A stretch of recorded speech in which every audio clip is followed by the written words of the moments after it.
Российские войска контролируют развалины Марьинки. Президент Бразилии приглашает Путина на суд, а помощь Украине от США будет продолжаться, несмотря на все преграды. Обо всем этом расскажу подробнее в эфире «Нехта». Самые важные и интересные новости. Россия восстанавливается и несет угрозу для восточного фланга НАТО. И это создает повышенную угрозу для региона Балтийского моря. Великобритания разрабатывает план по уменьшению количества мигрантов. Мы всегда хотим привлекать самых ярких и лучших в мире.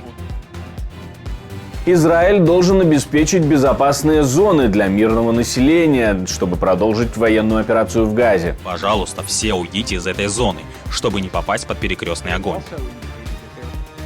Спасибо, что смотрите, спасибо вам за доверие. Не забывайте ставить лайки, не забывайте оставлять комментарии. Все как обычно, это очень важно для того, чтобы мы понимали ваше мнение и ваше отношение ко всему, что происходит. И не забывайте подписываться на наш канал. Поехали. Российские войска захватили большую часть Марьинки, практически превращенной в руины. Об этом пишет британская разведка. Силы обороны по-прежнему контролируют часть Марьинки на западной окраине, но Россия, вероятно, взяла под контроль больше территорий. Возобновление действий России в Марьинке является частью осеннего наступления России, приоритетом которого является расширение контроля России над оставшимися частями Донецкой области. Весьма вероятно, что это все еще одна из основных военных целей Кремля. Марьинка находится на самой линии фронта еще с 2014 года. Можно сказать, одна из первых ощутила российскую агрессию. И сейчас, судя по снимкам с дрона и судя по снимкам со спутника, она практически разрушена. Россия начала восстанавливаться в первую очередь технологически, а это может угрожать всему Балтийскому региону. Об этом говорит командующий Северо-Восточным корпусом НАТО. Он признал, что Россия действительно мобилизирует свои ресурсы против Альянса. Сейчас Россия в значительной степени предана своей незаконной войне против Украины, но она уже начала и в дальнейшем будет продолжать восстанавливать свой потенциал отдельно от войны в Украине. И это создает повышенную угрозу для региона Балтийского моря. Генерал считает, что защититься от России только беспилотниками и закупками техники невозможно. В этом случае в новой войне необходимо предусмотреть объединение сухопутных, морских, космических и даже кибернетических возможностей. Помощь Украине в США записали в графу «Охрана границ страны». То есть голосование за выделение помощи Украине связывают с мексиканско-американской границей. На это обратил внимание «Голос Америки». Для согласования определенного законопроекта его присоединяют к другому. Это один из способов влияния политических партий друг на друга для достижения целей. И, честно говоря, я считаю, что нам нужно улучшить безопасность нашей границы. У нас более 200 тысяч нелегалов только за последний год. Но в целом выделение помощи Украине поддерживают большинство конгрессменов. Поэтому это всего лишь формальности, говорят источники издания. Но некоторые источники «Голоса Америки» говорят, что это такой способ давления на президента, для того, чтобы тот уделил больше времени решению миграционного вопроса. Кроме того, агентство по международному развитию USAID предоставит Украине 20 тонн металла для защиты стратегических объектов энергетики. Но оружие США не смогут передавать Украине, пока не будет нового финансирования. Об этом говорит Джейк Салливан, советник по национальной безопасности Белого дома.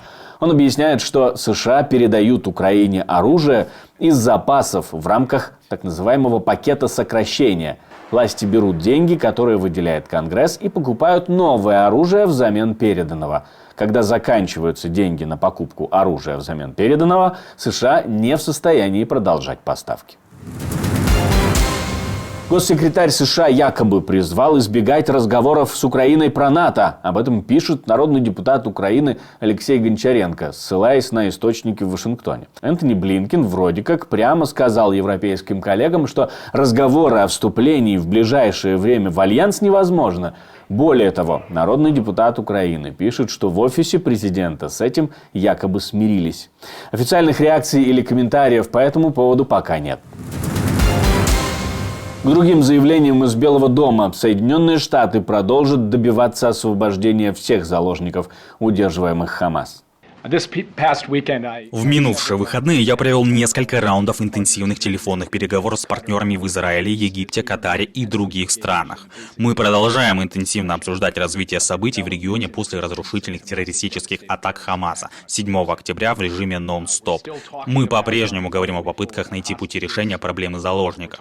Мы говорим о сохранении и расширении гуманитарной помощи, поступающей в Газу. В то же время Соединенные Штаты ожидают, что Израиль не будет атаковать районы, которые израильские власти определили как зоны безопасности в Газе. Чтобы сделать шаг назад, Израиль сказал: «Это район, где мы собираемся проводить наземные маневры. Пожалуйста, все уйдите из этой зоны, чтобы не попасть под перекрестный огонь». Они также указали, что есть районы, где не будет зон ударов. И в этих зонах мы ожидаем, что Израиль будет следовать своим обязательствам и не нанесет ударов.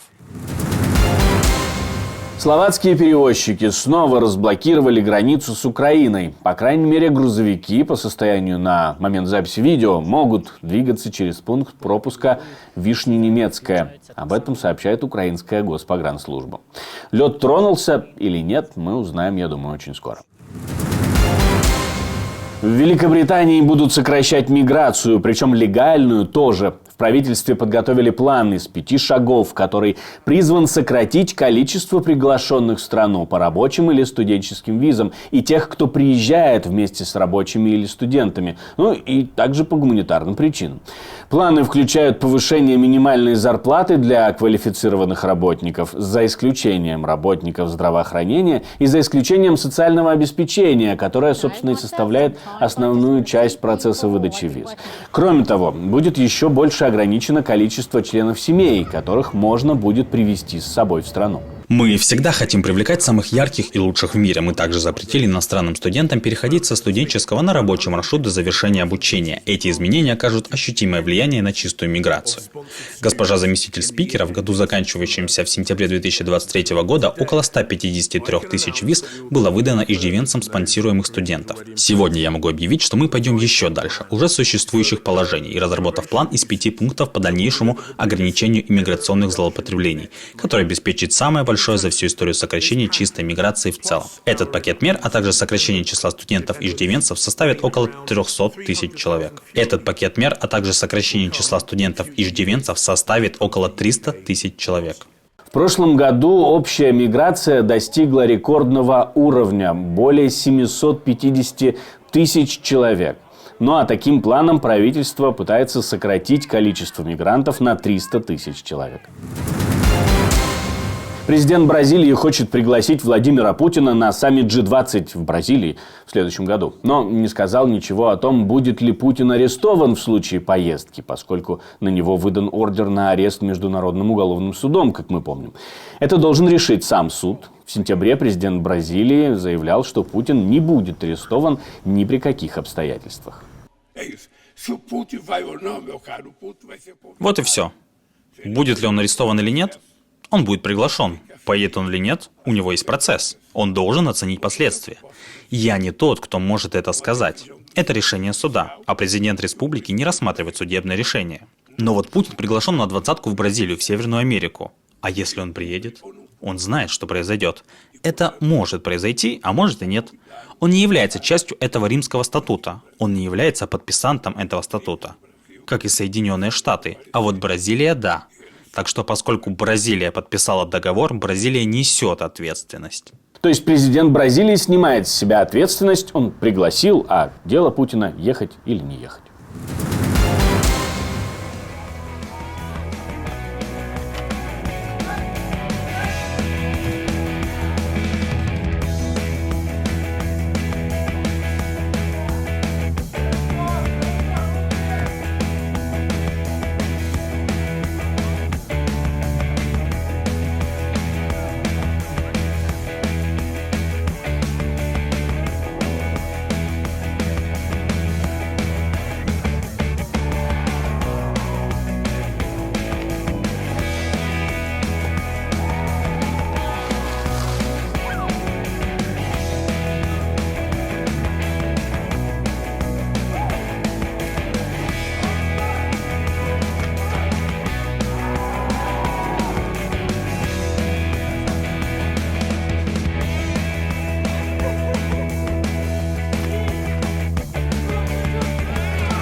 Спасибо, что смотрите, спасибо за доверие. Жду ваших комментариев, лайков и репостов. Это очень важная часть каждого видео, потому что это ваши отзывы и ваши мнения, которые для нас очень важны, ведь мы тогда понимаем ваше отношение ко всему, что происходит.